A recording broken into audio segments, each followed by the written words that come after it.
Oke, kita mulai dengan doa ya. Kita masuk dalam doa.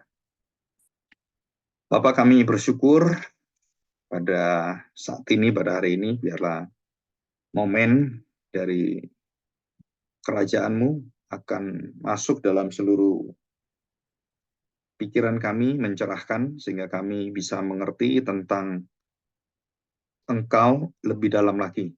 Di dalam Kristus yang kami kenal sebagai Raja di atas segala Raja, Allah di atas segala Allah. Dan tidak ada penyembahan atau yang disembah sesembahan selain daripada Engkau sendiri.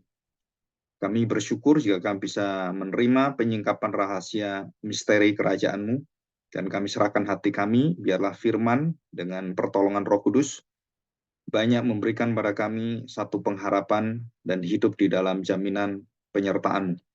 Terima kasih Bapa, di dalam nama Tuhan Yesus kami serahkan doa kami. Amin. Oke, kita akan belajar. Kemarin kita lihat ringkasan dulu ya. Daniel pasal 2. Saya tidak membahas pasal 3 ya. Daniel pasal 3. Jadi ini sebenarnya kalau kita lihat Kristus dengan kerajaannya di dalam seluruh kitab Alkitab ya, perjanjian baru. Jadi Old Testament dengan New Testament. Nah, kita lebih khusus karena ini tema tentang misteri, tentang yang tersembunyi atau rahasia kerajaan Allah. Maka kita membahas kitab Daniel yang memang membahas ini ada 9 kali ya. Daniel itu menuliskan tentang kata misteri. Ya, jadi Daniel pasal 2, pasal 4, secara khususnya 2 pasal itu ada 9 kali. Dan kalau kita membaca secara rinci juga bisa seluruh Daniel. Nah, kita melihat ada koneksi ya antara misteri itu dengan hikmat, dengan penyingkapan sesuatu yang tidak diketahui, sesuatu yang masih belum terjadi, sesuatu yang banyak orang menduga atau memperkirakan, memprediksi, menelaah, menalar, jadi memikirkan atau menafsirkan, menduga, dan banyak yang lain. Nah, kenapa saya katakan bahwa ini bukan cerita moral? Daniel, sekali lagi, ini bukan cerita moral. Jadi kalau semuanya kerajaan Nebukadnezar itu, Nebukadnezar dijadikan orang baik oleh Tuhan. Nah, itu bukan soal moral. Ya, ini soal rahasia kerajaan Allah, ini soal firman yang kekal, dan bukan soal orang jadi baik atau jadi buruk. Bukan itu. Jadi ini adalah bagaimana Allah menyatakan tanpa Allah, tanpa penyertaannya, tanpa kerelaan hatinya, tanpa rencananya, maka tidak satu orang penguasa yang bisa bertahan di hadapan Allah. Dan semuanya itu akan digugurkan Allah. Jadi ini adalah cerita tentang rahasia kerajaan Allah, kehendak Allah, rencana Allah, ketetapan Allah, dan kedaulatan Allah, pemerintahan Allah. Jadi temanya nanti sama. Termasuk nanti Yohanes Pembaptis, Tuhan Yesus, Rasul Paulus, temanya sama.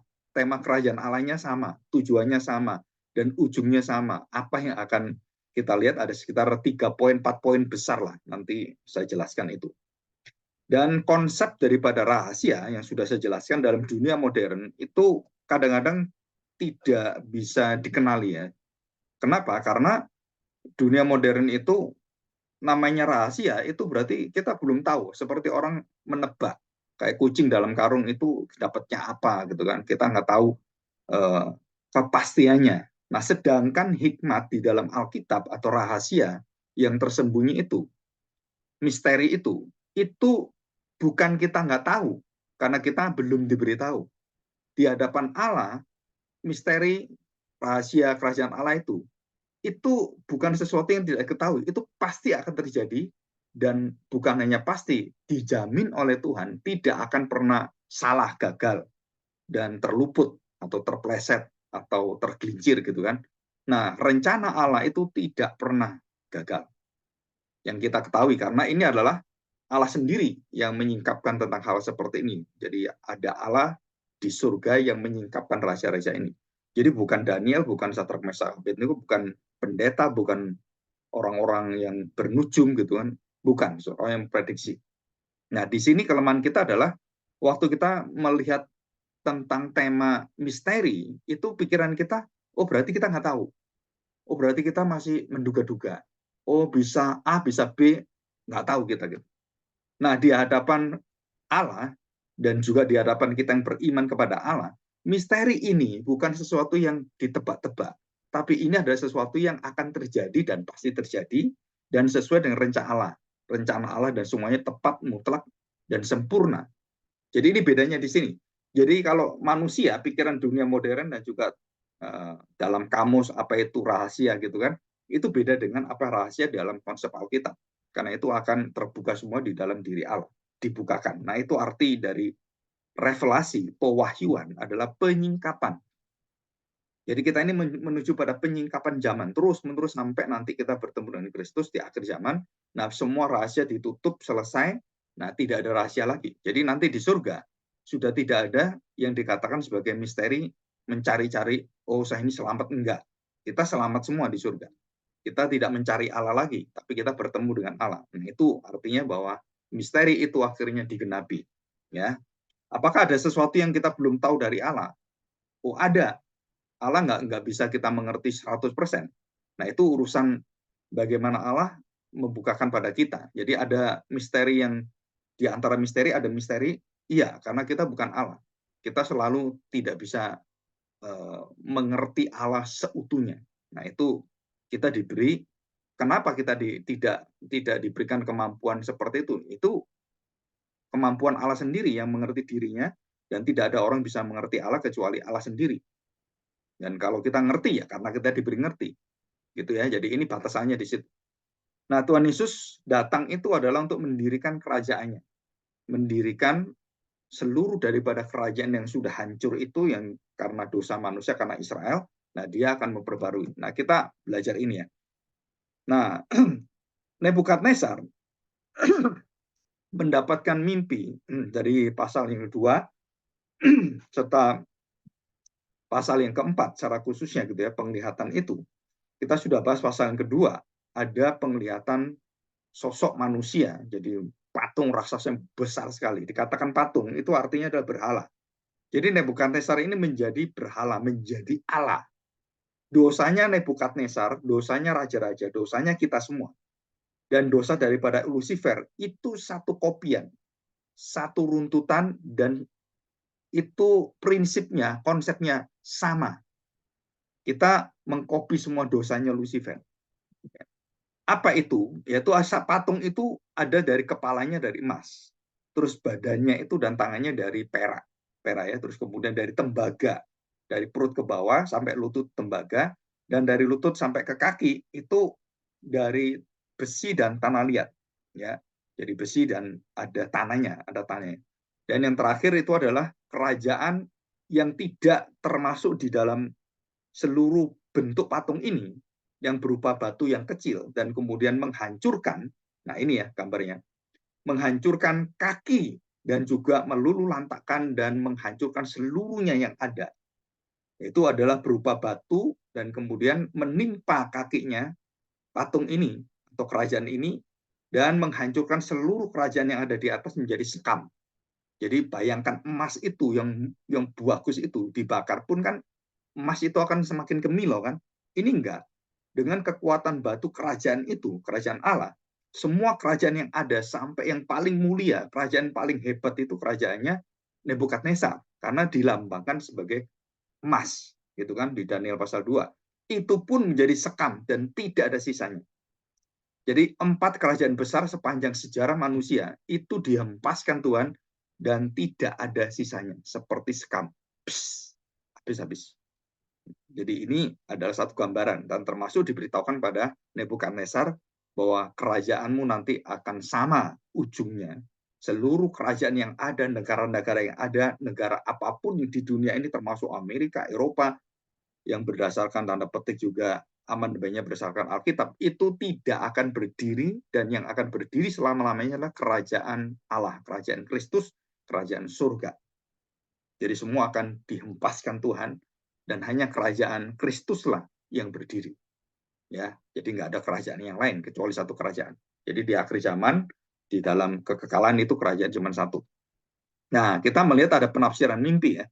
Jadi yang pertama, Nebukadnezar itu mimpi dan tidak diberitahu mimpinya apa, termasuk apa artinya. Dia juga nggak ngerti kan. Yang penafsirannya, maknanya dia nggak tahu. Tapi mimpinya dia tahu. Bahkan dia mimpinya pun tidak mau diceritakan pada para ahli kastin, orang media Persia itu, dan para ahli nujum, orang-orang pintar, orang bijaksana semua, itu nggak diberitahu. Dan Nebukadnezar ingin tahu, kalau kamu ngerti maknanya, kamu pasti bisa ngerti mimpi saya apa. Nah, disitulah batasan seluruh primbon, seluruh tafsiran, seluruh prediksi paranormal itu tidak mampu menceritakan apa yang ada yang diterima oleh Nebukadnezar, cerita-cerita penglihatannya, dan dia tidak mau tahu mimpinya, tidak mau diberitahukan. Siapa tahu, maka mereka menyerah. Nggak ada orang tahu. Dan Nebukadnezar marah, kenapa? Karena mereka minta waktu mengulur-ulur. Paranormal ini, dukun-dukun ini, apakah mau memakai trik apa gitu kan? Nah, itu nggak bisa. Nebukadnezar marah dan semua orang-orang bijaksana dibunuh oleh dia dan dipenggal-penggal, dan kemudian rumahnya dirobohkan dan seluruh keturunannya, orang-orangnya itu juga akan dihukum oleh Nebukadnezar. Jadi dia nggak mau tahu. Nah, ini ada batasannya. Kemarin saya beritahu batasan. Jadi batasan daripada prediksi ya manusia dalam mimpi dan semuanya. Oh, kalau mimpi digigit ular, terus ketiban cicak dan semuanya itu, atau mimpi ke kuburan, itu hal-hal yang bersifat negatif. Kalau kita ketemu dengan tanda petik, oh saya mimpi dalam pernikahan, nah itu berarti baik gitu kan. Nah, banyak mimpi yang diartikan seperti itu. Itu mimpi paranormal, prediksi dukun-dukun dan juga primbon. Sebenarnya itu adalah hal-hal yang berkaitan dengan seluruh ketidaktahuan manusia. Itu dugaan-dugaan, bukan kepastian. Jadi kita lihat di sini bahwa para ahli, orang-orang pintar, nujum semuanya, ahli sihir semuanya, itu tidak mampu menembus yang dikatakan sebagai wilayah supranatural milik Allah. Nggak ada satu orang pun, bahkan malaikat pun nggak bisa. Ya, dikatakan dewa-dewa yang hebat sekalipun nggak bisa, menurut Nebukadnezar ya. Yang bisa adalah yaitu alam. Nah, itu diberitahukan. Nah, dari sini kita tahu bahwa Daniel mengerti dan mengerti rahasia ini bukan karena dia pinter, lebih pinter 10 kali daripada orang-orang yang ada pada zaman itu, orang-orang bijaksana ya. Jadi Daniel, Sadrak, Mesak, Abednego itu punya kemampuan pikiran itu lebih pinter berlipat-lipat dari mereka. Tetapi sama batasannya. Tidak mampu melihat, mengerti apa yang ada dalam hati manusia dan masa depan manusia. Nggak ada yang tahu. Kita semua nggak tahu.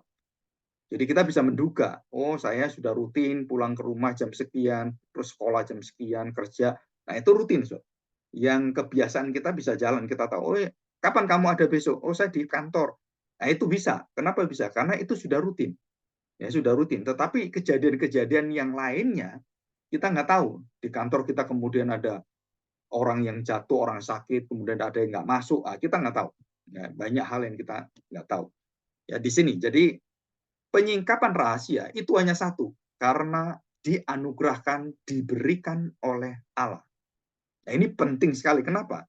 Karena banyak orang yang memberikan nubuatan, oh Indonesia akan terjadi sekian, akan terjadi malapetaka, banjir, darah, kecelakaan pesawat terbang, ada kecelakaan di laut, ada di darat, dan semuanya. Sebenarnya itu semua adalah prediksi, bukan nubuatan.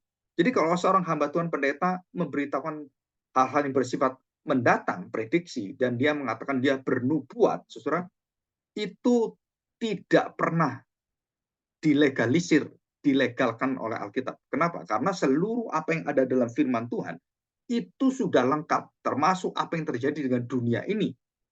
Bahkan secara detailnya semuanya itu di tangan Allah, dan semua sudah diberitahukan Allah sampai akhir zaman, udah ada dalam Alkitab. Khususnya kalau saudara mau belajar dalam kitab Wahyu. Itu semuanya ada di sana. Dunia rohnya bagaimana, dunia sekarang bagaimana, apa yang terjadi.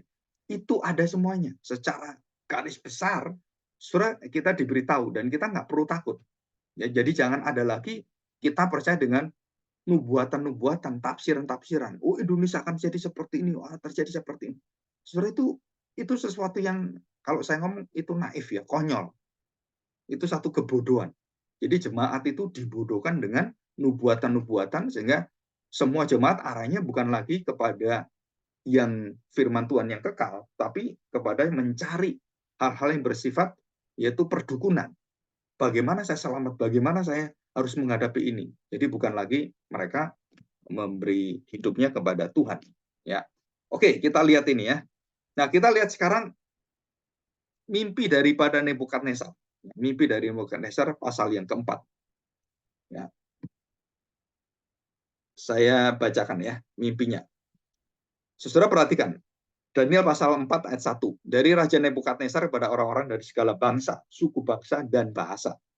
Jadi kekuasaan Nebukadnezar itu sangat luas, hampir seluruh dunia ini mungkin diperkirakan sepertiga wilayah manusia itu dikuasai oleh Nebukadnezar. Bangsa, bahasa, suku bangsa, diam di seluruh bumi. Dan dikatakan bertambah-tambahlah kiranya kesejahteraanmu.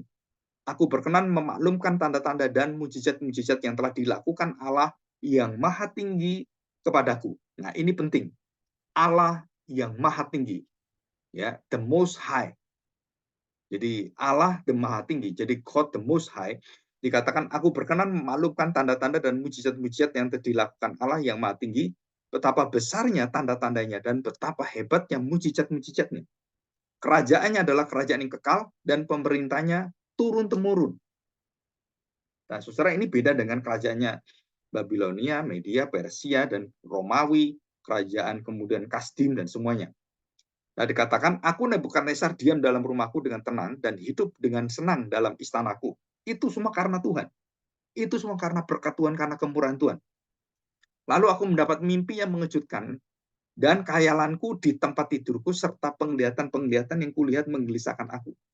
Nah, di sini dia mengatakan, maka aku mengeluarkan titah bahwa semua orang bijaksana di Babel harus dibawa menghadap aku supaya mereka memberitahukan kepadaku makna mimpi itu.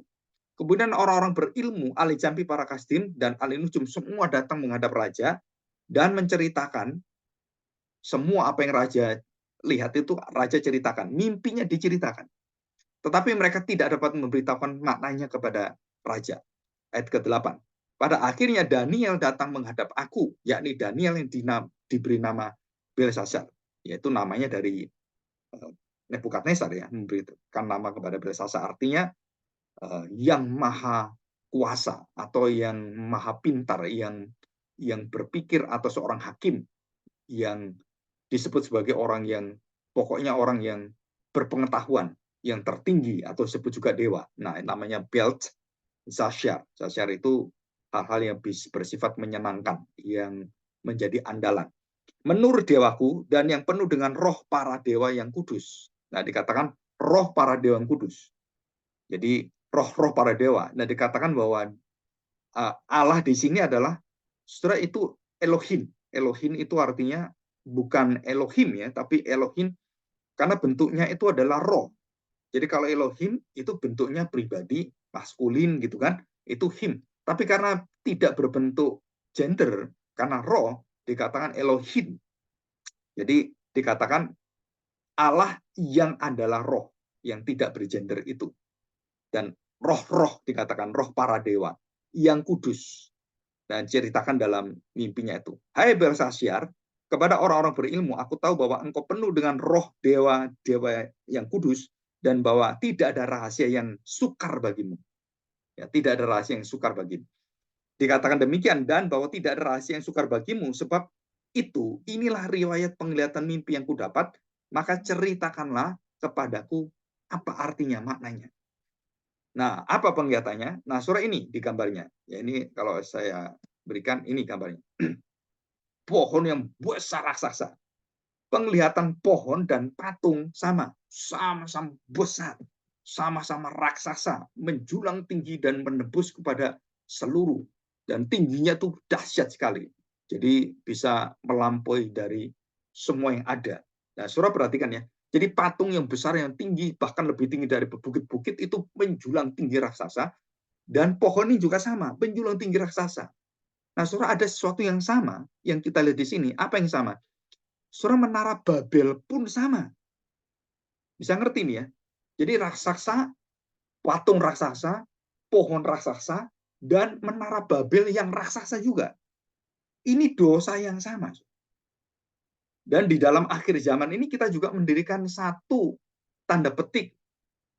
Apakah itu satu kerajaan yang luar biasa? Nanti manusia akan bersatu mendirikan sama seperti Babel, patung raksasa, dan sama seperti pohon ini.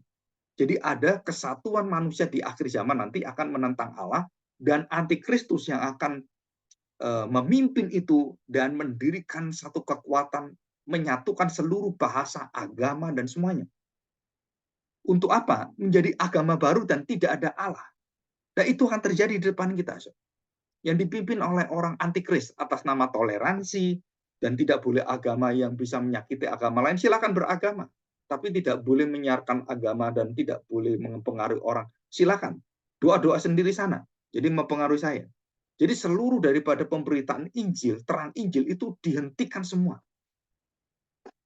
Dan kerajaannya apa namanya? Agama baru, new religion, bangsa baru, kerajaan baru. Kerajaan apa? Yang menyatukan seluruh kerajaan.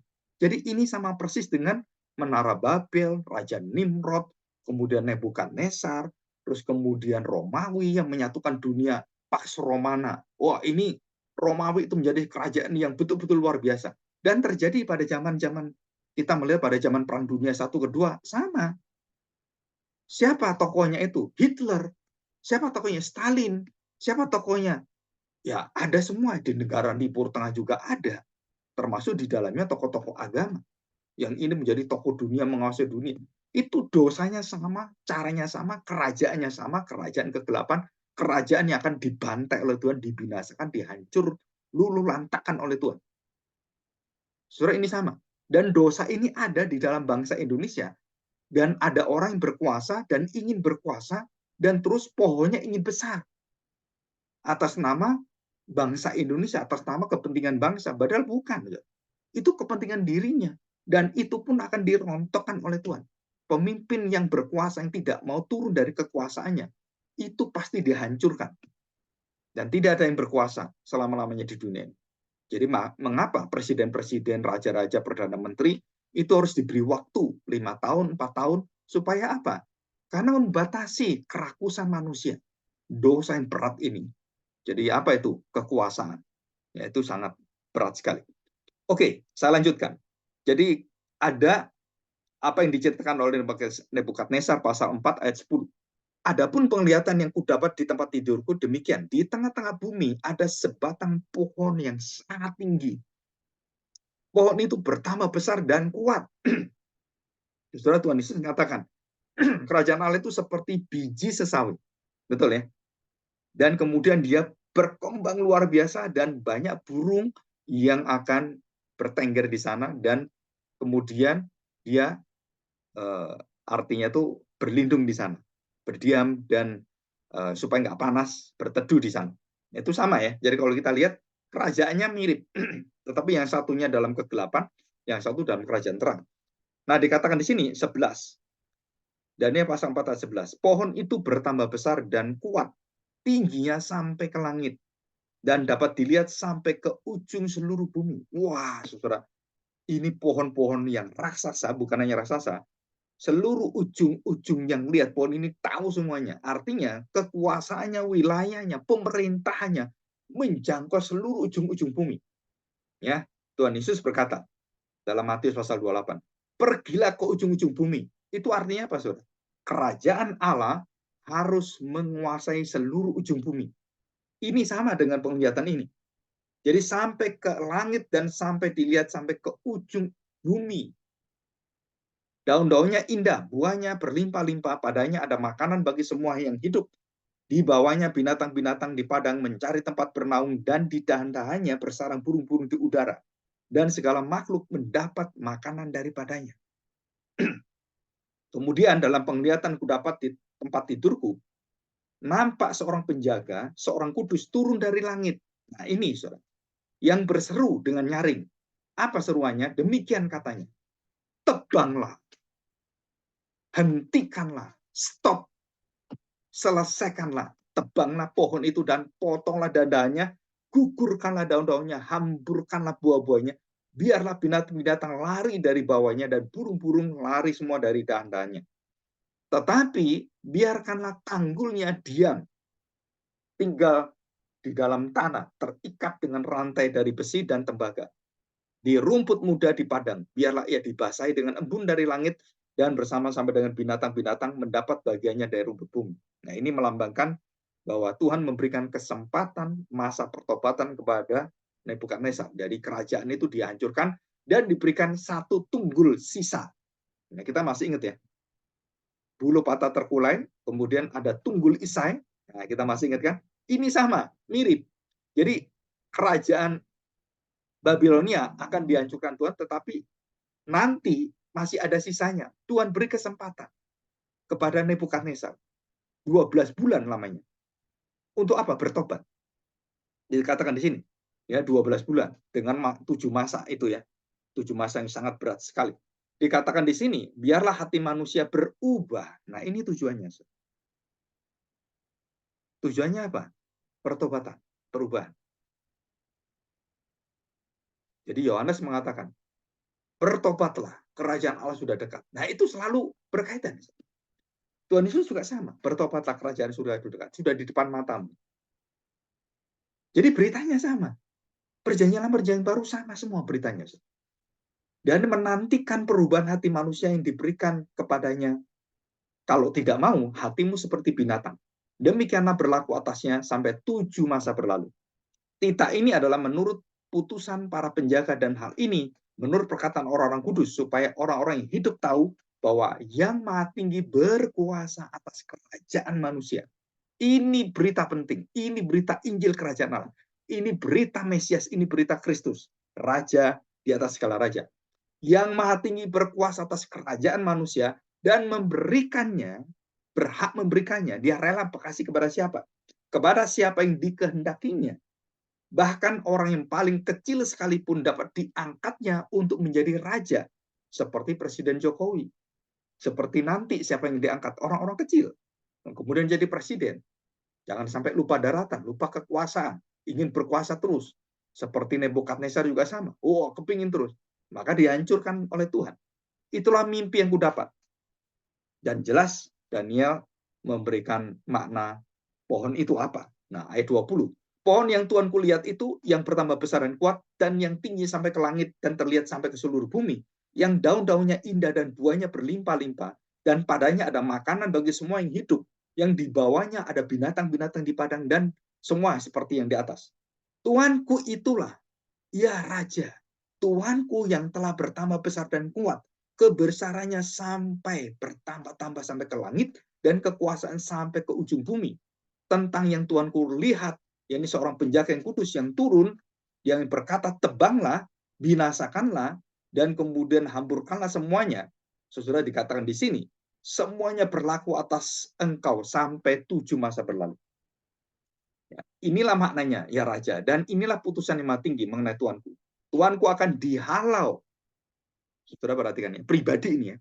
Tuanku akan dihalau dari antara manusia, di tempat tinggal Tuanku akan ada di antara binatang-binatang di padang, dan kepada Tuanku akan diberikan makanan rumput seperti kepada lembu, dan Tuanku akan dibasahi dengan embun dari langit, dan demikianlah akan berlaku atas Tuanku sampai 7 masa berlalu, hingga Tuanku mengakui bahwa Yang Maha Tinggi, ini sudah 3 kali, Yang Maha Tinggi, Yang Maha Tinggi, Yang Maha Tinggi, berkuasa atas kerajaan manusia dan memberikannya kepada siapa yang dikehendakinya. Yang dikatakan tentang membiarkan tunggul pohon itu berarti kerajaan Tuanku akan kembali kepada Tuanku dan akan dipegang kembali oleh Tuanku, dan Tuanku akan mengakui bahwa surgalah yang mempunyai kekuasaan. Ya. Jadi ya Raja, biarlah nasihatku berkenan kepada hati Tuanku. Lepaskanlah diri Tuanku daripada dosa. Nah, ini pesannya. Bertobatlah, kerajaan surga sudah dekat. Kerajaan Allah sudah datang. Apa? Dikatakan, lepaskanlah diri Tuanku daripada dosa dengan melakukan keadilan. Jadi dosanya apa? Engkau tidak melakukan keadilan, lakukanlah keadilan. Daripada kesalahan dengan menunjukkan belas kasihan terhadap orang yang tertindas. Apa itu keadilan? Menyatakan belas kasihan pada orang-orang yang ditindas karena tidak mampu dan diperas. Bukan kamu yang meras, Raja. Engkau sedang memeras ini. Dan kamu berbalik malah menolong orang yang diperas yang kamu peras. Kita masih ingat Tuhan Yesus. Ya, dia katakan waktu bertobat, ya, orang Lewi itu bertobat. Matius, pemungut juga bertobat. Apa yang dikatakan? Saudara perhatikan baik-baik.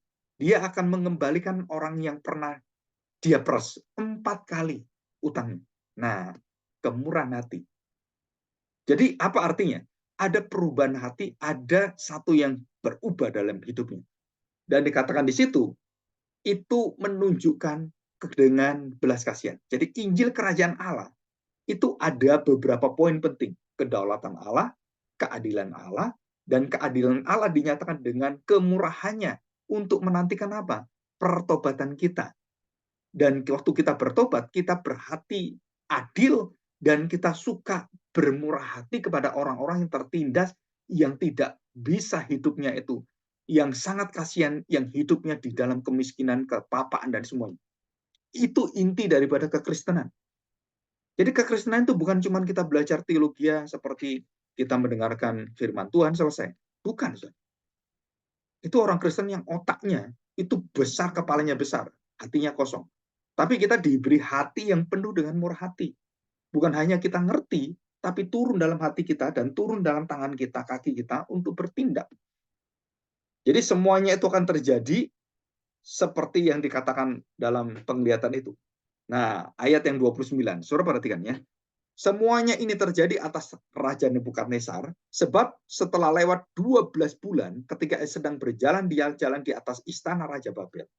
Berkatalah Raja, apakah bertobat? Ditunggu Tuhan 12 bulan, setahun. Ini jawabannya. Tidak bertobat. Nebukadnezar tambah sombong. Ini yang akhirnya ditebang oleh Tuhan itu ini. Nah, perhatikan.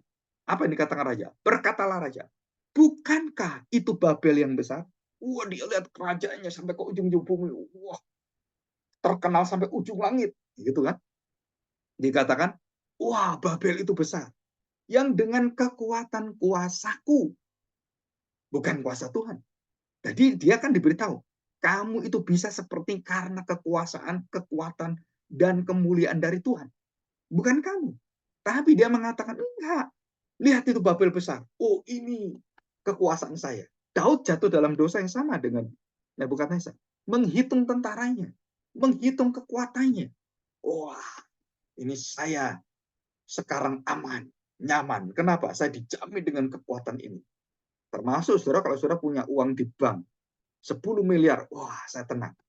Saudara belum tahu arti nyaman bersama dengan Tuhan. Kalau kenyamanan kita ditentukan dengan hal-hal seperti itu, uang, kekuasaan, kedudukan, dan semuanya, saudara kita belum menjadi orang Kristen yang seutuhnya. Kenapa? Karena ketenangan kita adalah bersama dengan Tuhan. Betapa sukacitanya mengenal Engkau. Dan itu melebihi daripada harta duniawi ini. Nah, sama dengan Nebukadnezar, dia membesarkan diri, dia mengagungkan diri, dia menyingkirkan Tuhan dalam hidupnya. Itulah kemuliaan kebesaranku yang telah kubangun menjadi kota kerajaan. Raja belum habis berbicara, perhatikan. Ketika suatu suara terdengar dari langit, ini dari langit langsung. Kepadamu dinyatakan, hai Raja Nebukadnezar, bahwa kerajaan telah beralih daripadamu. Engkau akan dihalau dan akhirnya menjadi seperti binatang. 7 masa, kira-kira 7 tahun. Nah, ini gambarnya. Nebukadnezar seperti binatang dan kukunya panjang seperti binatang. Jadi ini kalau saya mikir, saudara, akibat yang diterima oleh Nebukadnezar dan dijadikan seperti binatang, saya sampai berpikir tuh apa ya? Nggak masuk pikiran saya, saudara. Manusia nggak bisa makan rumput dan bisa makan rumput. Bagaimana dengan mahnya? Bagaimana dengan organ-organ di dalamnya? Dan sampai kemudian dia menjadi seperti binatang, berbulu, kemudian berkuku tajam, panjang-panjang. Saudara, saya nggak bisa ngerti, tapi Tuhan bisa memberi hukuman seperti ini. Saya kadang-kadang apa ya, kalau kita ngomong nggak masuk akal. Tapi apa yang dilakukan Tuhan, kita harus hati-hati. Tuhan bisa melakukan apapun sesuai dengan kehendaknya. Bisa menghukum dengan cara apapun yang mengerikan seperti ini. Maka Daud sangat takut dengan cara Tuhan menghukum. Soalnya kalau sudah dia menghukum, bagi orang-orang yang dihukum Tuhan, atau yang tanda petik dikutuk oleh Tuhan, saudara nggak bisa kembali. Nebukadnezar dihukum seperti ini, akhirnya dia sadar, dia bertobat, tapi tidak selamanya. Terus dia jatuh lagi dalam dosa. Ya. Oke, nah sekarang kita menyimpulkan ya. Tujuan visi, mimpi nubuatan, tanda petik tema kerajaan Allah itu apa sebenarnya? Yang pertama, Saudara, yang pertama adalah menyatakan bahwa tidak ada yang berkuasa segala zaman, dari zaman ke zaman, dari keturunan-keturunan, dari segala semua kedudukan dan wilayah manusia, baik yang dilihat maupun yang tak terlihat. Dan itu hanya Allah yang disembah. Dan setiap kerajaan yang besar berdiri dan yang mengagungkan diri, yang mau menyombongkan diri, itu pasti diberi oleh Tuhan tanda petik peringatan, baik melalui visi, mimpi, ataupun kejadian-kejadian besar, ataupun tulah seperti Fir'aun. Diberi oleh Tuhan. Istrinya diberi mimpi. Dan raja-raja seperti Raja Abimelek, itu kan, istrinya diberi mimpi waktu bertemu dengan Abraham dan Sarah. Raja Fir'aun juga sama, diberi mimpi, mereka kemudian ketakutan. Saudara, itu adalah satu kemurahan Tuhan, peringatan dari Tuhan. Menyatakan apa? Bahwa aku berdaulat dan orang yang aku pimpin jangan kamu apa-apakan. Jadi Allah berdaulat. Jadi menyatakan bahwa yang maha tinggi mengontrol, menguasai, mengatur, memberikan, mencabut, dan menanam semua kerajaan adalah di tangan dia. Apapun, termasuk yang jahat, diangkat dan dijatuhkan dan dihancurkan oleh Tuhan. Tuhan memberikan kemuliaan, kekuatan, kekuasaan. Tapi begitu kamu lupa diri, dihancurkan oleh Tuhan. Dan setiap kerajaan bergulir sama. Ya, the most high. Yang kedua adalah kesombongan manusia. Ada dua. Satu, jika dia menerima dengan rendah hati, dia akan berubah dan dia akan bertobat. Tetapi jika dia dengan tinggi hati dan dia melupakan Tuhan, membelakangi Tuhan, seperti Fir'aun, seperti Nebukadnezar, maka yang ada adalah kebinasaan. Jadi total depravity, saudara, menjadikan kita tidak mampu melakukan apapun. Tetapi orang-orang yang menyadari dirinya dalam total depravity, maka Tuhan memberikan ability yang melampaui daripada segala yang ada. Jadi seperti Daud melawan Goliat, raksasa itu. Bagaimana besarnya seperti itu dilawan? Banyak orang mengatakan waktu saya pernah berkhotbah, katanya kan Goliat itu nggak sampai 3 meter, Pak. Ya nggak sampai 3 meter, ya paling 2 meter berapa gitu. Saudara, itu bukan raksasa. Saudara, ditemukan beberapa arkeologi, patung raksasa yang besarnya itu bisa puluhan meter. Dan itu ada peninggalannya. Dan tulang-tulangnya ada dan kepalanya lengkap semua. Kepalanya saja hampir 80 cm. Itu kepala. Kalau kita kan kepala paling 20 cm. Kalau itu 80 cm, kayak apa perbandingannya? Jadi kalau perbandingannya kepala dengan badan, itu kan bisa diukur. Jadi bisa puluhan meter tingginya. Jadi kemungkinan bisa lebih daripada 2-3 meter. Iya. Gue lihat itu besar sekali. Bisa 4 meter, bisa 5 meter. Kenapa? Karena ada Nephilim, raksasa-raksasa zaman dulu. Dan Goliat dengan saudaranya, itu raksasa semua. Dan semua saudara Goliat dibunuh oleh siapa? Oleh Daud semuanya. Nah, banyak orang tidak tahu, pikirnya cuma Goliat. Enggak, Goliat itu keluarga raksasa. Peninggalan keluarga raksasa. Dan juga kita ingat, Kanaan pun raksasa-raksasanya banyak. Dan ini sama. Ya. Tapi tujuannya apa? Bahwa penglihatan itu menyatakan bahwa Allah yang berdaulat, Allah yang mengontrol, berkuasa, yang bertahta, dia raja atas segala raja. Dan tidak ada raja yang bisa lebih tinggi daripada dia. Semua diatur oleh dia. Yang kedua, semua raja adalah manusia di dalam dosa. Dan semakin mendapatkan kuasa, lupa diri, sama dengan Lucifer, sama dengan iblis, dengan setan. Dan yang ketiga, saudara, Tuhan mempunyai kekuatan kuasa untuk merendahkan dan meninggikan. Di situ, saudara. Dan yang keempat, surat cerita Daniel ini bukan moralitas. Daniel itu orangnya baik. Dia itu orangnya setia. Saudara, bukan itu, saudara. Dan banyak sekolah minggu mengajar tentang moralitas kepada anak-anak kita. Sehingga anak-anak kita memiliki iman tidak lebih daripada dunia. Karena sama moralnya dengan dunia. Harusnya kita mendidik anak-anak sekolah minggu dan juga hidup kita itu bukan berdasarkan pada baik dan buruk. Ya, pada etika atau sebatas itu bukan. Kepada janji Allah, kepada penyertaan Allah, kepada besarnya anugerah Allah yang melebihi daripada segala dosa kita, yang menjamin kita kepada semua apa yang perlawanan kita pada Allah, itu dijamin oleh Tuhan. Dan Tuhan memberikan roh lemah lembut, roh pertobatan, roh kemurahan kepada kita, sehingga membawa kita untuk apa? Datang pada Tuhan, untuk rendah hati dan menerima Tuhan. Dan Tuhan jamin itu. Tetapi Nebukadnezar tidak diberikan Tuhan hati ini. Dia disadar, ia sadar. Lupa lagi dia. Nah, kita diberi hati apa? Kita tidak akan melepaskan seperti Esau. Iman kita dengan sepiring kenikmatan. Iman kita dengan harta benda, dengan uang, dengan kekayaan, dengan kegantengan orang, kemudian menikah dengan orang itu. Sudah kita nggak bisa digoda seperti itu. Karena kita memiliki nilai-nilai yang lebih tinggi daripada etika moral semuanya. Dan lebih tinggi dari itu adalah firman Allah. Kita hidup bukan dari makanan, kita hidup dari firman Allah. Dan itulah orang-orang percaya. Ya. Dan di sini kita belajar hal yang penting sekali. Jadi seluruh kerajaan Allah isinya sama. Nanti kalau saya menceritakan dalam perjanjian baru, ya minggu depan, surah itu isinya sama. Ya. Nah, mungkin saya masih ada satu kitab Daniel pasal ke-5 yang tangan menulis dan kepada anaknya Nebukadnezar yang menuliskan itu, malaikat Allah itu yang menuliskan tangan itu mini tekel ufarsin. Nah, surah sama. Jadi Nebukadnezar, Belsasar anaknya sama persis.